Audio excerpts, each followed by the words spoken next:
It was a crisp autumn afternoon at Riverbend University, a prestigious institution known for its sprawling campus and historic buildings, nestled among tall oaks.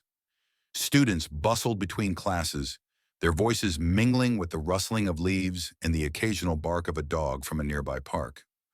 On this particular day, Dr. Elijah Thompson, the esteemed Dean of Humanities, was walking toward the administration building after a faculty meeting.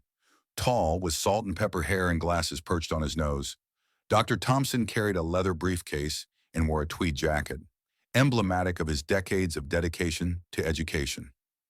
As he crossed the quad near the student union, two uniformed police officers approached him. Their faces were stern and their pace purposeful. "Sir, can we see some identification, please?" one officer asked abruptly.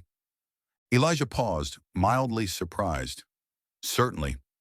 He reached into his jacket pocket and produced his university ID and driver's license. The officer examined the cards, then asked, "What are you doing here? We had reports of a suspicious person in this area." Elijah raised an eyebrow. "I am the Dean of Humanities at Riverbend. I was just coming from a faculty meeting." The second officer glanced toward the crowd of students and nearby faculty members who had begun to watch the encounter with interest. Still, the first officer's tone was firm. "We just need to confirm your identity for everyone's safety." Elijah nodded slowly but felt a familiar weight settle on his shoulders. The unspoken suspicion, the invisible boundary he seemed forced to navigate every day despite his position. "Is there anything else I can provide to verify my role here?" Elijah asked, steady but polite. The officer hesitated and then spoke into his radio, checking the ID with campus security. After a few tense moments, the officer handed back the cards. "All right, Dr. Thompson, sorry for the inconvenience. You're free to go." Elijah gave a courteous nod. "Thank you."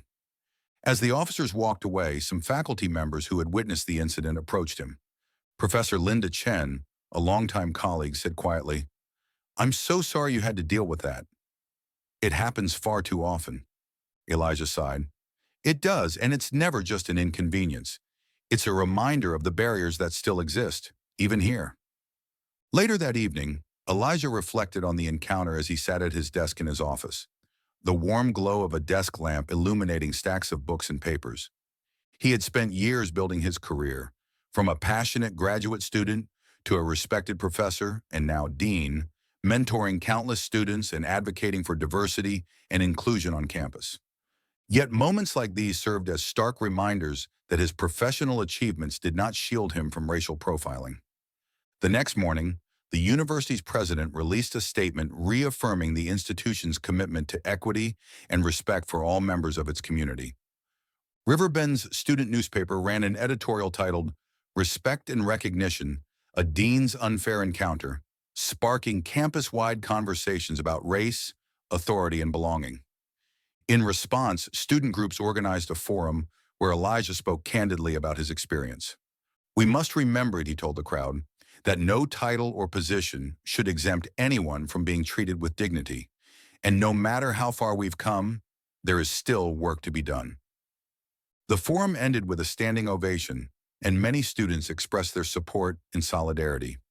For Elijah, the incident became a catalyst for renewed efforts to foster understanding and inclusivity, not just policies, but culture. Walking the campus grounds in the days that followed, he noticed more nods of recognition from students and staff, a subtle but meaningful sign of connection. Though the police encounter was an unwelcome reminder of society's deep-rooted biases, Dr. Elijah Thompson remained undeterred in his mission. He was not just a dean, he was a leader, a mentor, and a beacon for change. And no brief moment of suspicion could overshadow that.